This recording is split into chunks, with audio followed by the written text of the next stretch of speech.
And by courtesy of the ALS Ice Bucket Challenge, it's officially football time. In Rocky Top for Butch Jones and the Tennessee Volunteers. Hello everyone, I am Taliaferro, and you are with Taliaferro.com. And right now we're going to give you a brief one-on-one player interview with the players who will excite Neyland Stadium this season. This breakdown will consist of presses by head coach Butch Jones and interviews with many of the players on Team 118. With the season vastly approaching, Coach Jones has not shied away from acknowledging the youth of this very talented group of Vols, but he also does not plan to settle for excuses. On the football field, I do see many individuals improving right now, but we need many more to improve. And it's getting to the point now where we need to be game ready.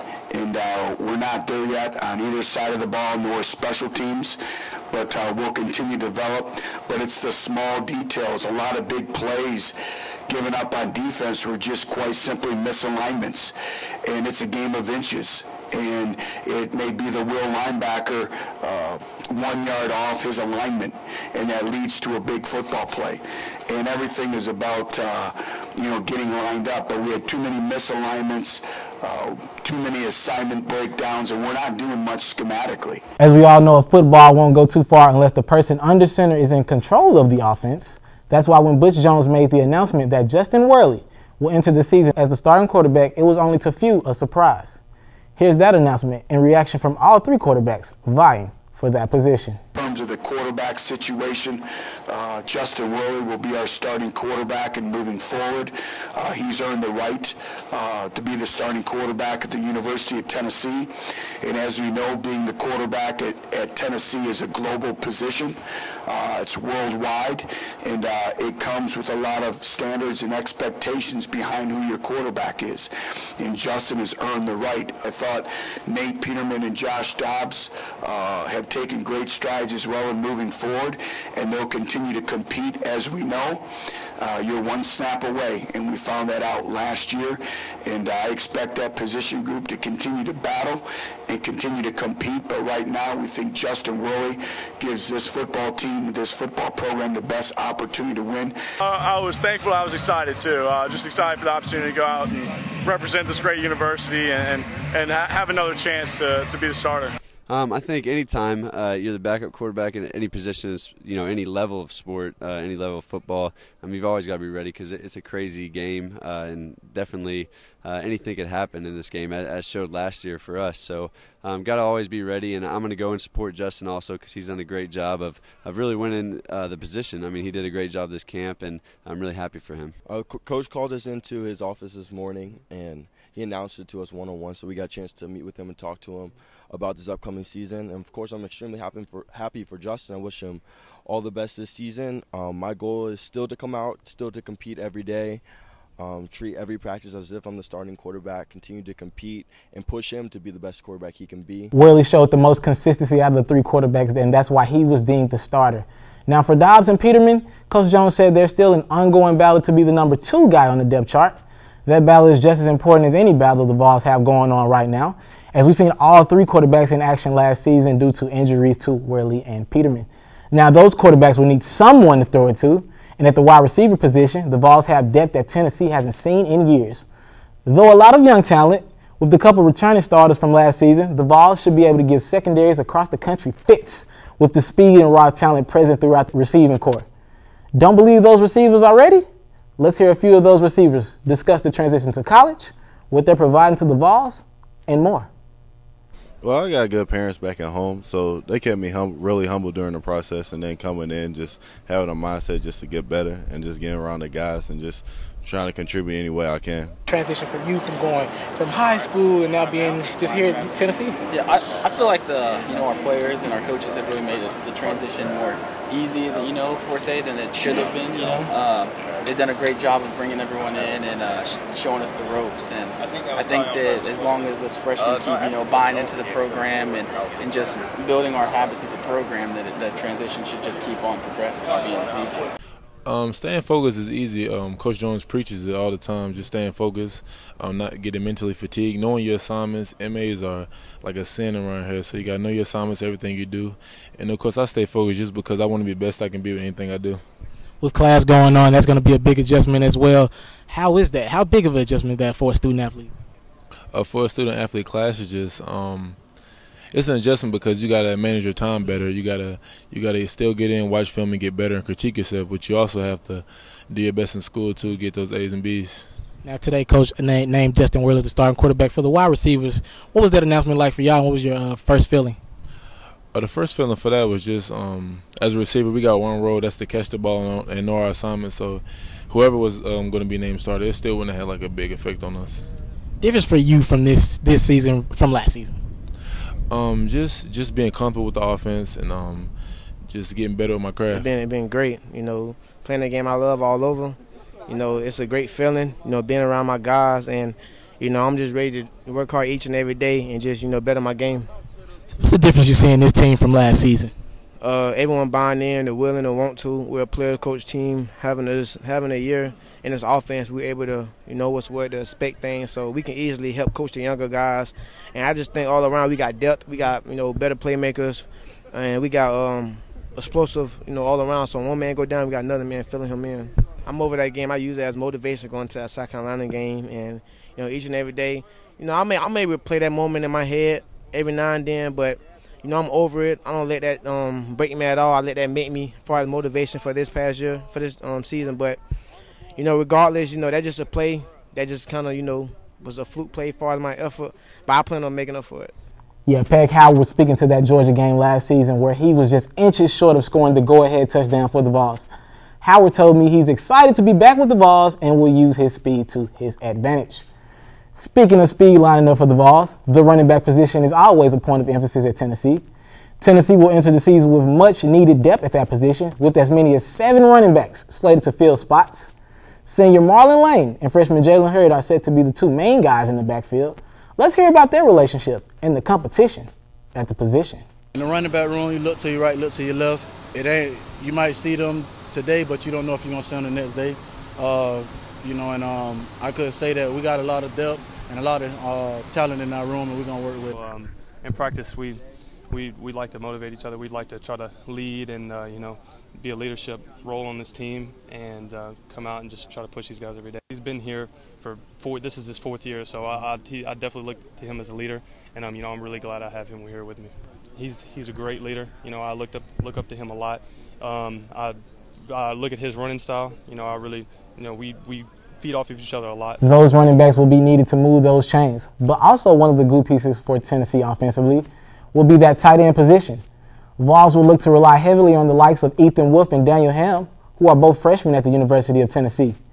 Ham was rated a 4-star on Rivals and is expected to be an intricate part of the Vols lineup. He spoke with me about the transition and expectations for himself next season. I think I can provide some depth for sure, but I mean, in high school I kind of specialized route running and catching the ball, so I'm hoping to do that a lot this year, and I'm hoping to adjust and become a much better blocker so I can be that complete tight end that they need me to be. You see the size of the stadium and how passionate our fans are, but to be honest, I mean, our group shares it as a whole. We got a lot of guys that can play this year and a lot of guys that can compete, so we all know the expectations, and we're all trying our hardest to do as best we can. How big has the transition been from you coming out of high school and making that transition to college? It's been a huge transition. College is a lot different when it comes to just, I mean, everything. School is pretty much the easy part, to be honest, but football, just learning the stuff in the classroom, then applying it to the field, getting used to the training and just all the work that really goes into it. Yeah, Hams will be a part of a freshman class that includes 32 new members to the Vol family. To balance out all the freshmen, scattered experience throughout this roster will be expected to step up their leadership role and play on the field next season. Junior Matt Crowder might see the difference in this team, but he refuses to take things faster than just one day at a time. I'd have to say the chemistry, 100%. You know, this team have came together really well. Ever since the freshmen got here, I feel like, you know, everybody's just really been bonding a lot, and ever since I've been here, I would just say it hasn't been that strong. Butch Jones just named Justin Worley the starting quarterback. Any take on that? I mean, you know, Justin's obviously a great quarterback, and if Coach Jones said that he earned it, then he definitely did. But up front, I mean, it's really no different for us. I mean, we have a job to do, and that's protect the guy behind us. So regardless of who that is, you know, we're going to get the job. Any game, though, I know it's Utah State, but any game that you're just more excited about, maybe a team that got the better of you in the past, any team that you're just more ready to get to? Not really. You know, Utah State's probably the most exciting one right now. I mean, first time the new offensive line's going to be together. First time, you know, in Neyland, packed house, and it's on a Sunday night, so can't really. Mac won't be alone out there as a returning starter for the Vols, as A.J. Johnson will lead this linebacking core next season. A.J. will look for help from Jalen Reeves-Maybin, who might not have gotten the playing time he expected last season, but this year will be expected to be a difference maker on the field. Yeah, I got to. It's a lifestyle. Football is a lifestyle, so I'm always be excited for football. It don't matter what time, when, where, any place. I'm always excited for football. It's just, yeah, like you said, more responsibility to set the tone. It's just having more present, making sure guys feel you out there on the field. And we got 43 new guys who never played college football before. Like you say, you always get better. One thing I always say, work on the little things, because that's the thing that's going to carry you the furthest. The little things throughout practice, and feet work and working on leadership is the big thing. We trying to work on everything for the most part. Pursuit, tackling, running on and off the field. We trying to work on everything. It's hard to pinpoint just one thing, because if you're trying to work on just one thing, you missing out on something else you can work on. So it's all around it. I ain't come back to not win no bowl game. I came back to play, to be the best we can be. But we take it one day at a time. When I made my decision, somebody told me, whatever decision you make the best of it, and that's what I'm doing. It's full speed. Everything I do, I'm trying to go full speed 100. Last year, playing a lot of special teams, but this year having an increased role on defense is definitely going to be a fun time. The other day, Coach spoke on your speed and how you're going to be able to help this secondary out and the team out. What do you have to say when Coach boosts you up like that? He backs you so much and has so much confidence in you as a player. Oh, it's definitely good to me. I definitely don't want to let him down when he puts those expectations on me. I got to go harder for him.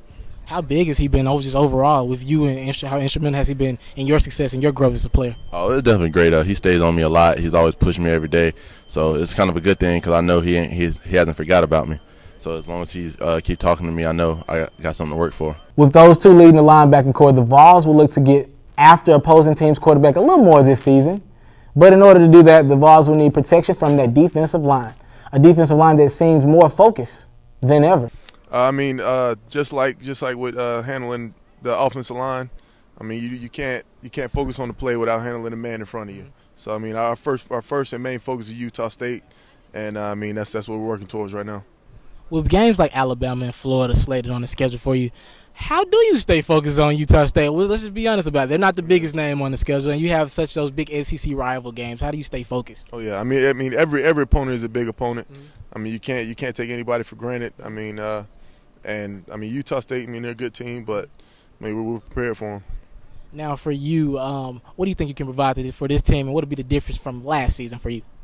The biggest difference from last season is just how young we are. Mm-hmm. I mean it's definitely a young team, but I mean, I think there's a lot of people on the team stepping up as leaders, and we'll be pretty good. Yeah, I think it's a really good environment, especially, we're staying in a hotel this training camp. I think, the team has gotten, more time to gel together, spend time together. I feel the love this year. Last year, it wasn't all love and respect on the team, and, that was our motto. All during the offseason, love, care, and respect. I really feel that, on the team. I feel like we're more gel, we're tighter knit, so that's really nice. Coach Jones instilled and basically, just told us every day, focus on one. All we got is today. Tomorrow's not promised. God blesses us every day. Letting us get up. And just focusing on one thing at a time. Waking up. Going to class. Then coming to meetings. Just focus on one thing at a time, because really all we have is one. All we have is one moment. Nothing's promised. And that's why I focus on Utah State, because you can't get to Florida without going through Utah State. And every game matters, and especially in this conference, every single game matters. So that's been the easiest thing. Focus on one thing at a time. That's been the easiest thing so far. I'm ready to get out there, man. I play the game fast, and that's my style of playing. So I ain't worried about no injuries. If something gonna happen, it's gonna happen. I'm gonna go fast while it's happening. So it's all good. Now, a lot of reporters, and a lot of speculation has been about you next season and about where you'll end up in the draft. How do you stay away from that and kind of stay away from that Jadeveon Clowney-like treatment? It's one day at a time. I know I got a team I need to take care of, and we got a season ahead of us, and we got some games and all that stuff. Everything else can wait in the future. To turn one, playing one down at a time, one unity of commitment. one unity of purpose. You know what I mean? So everybody on the same page with just one, not worrying about the future, just focus on one thing at a time. Glad to see Kurt Magid back on the field and ready to go. Magid and the Vols opened their season August 31st against a talented Utah State team. For your week-to-week breakdown of the Vols, stay tuned to Taliaferro.com. It's almost football time in Rocky Top. Thanks for tuning in with me,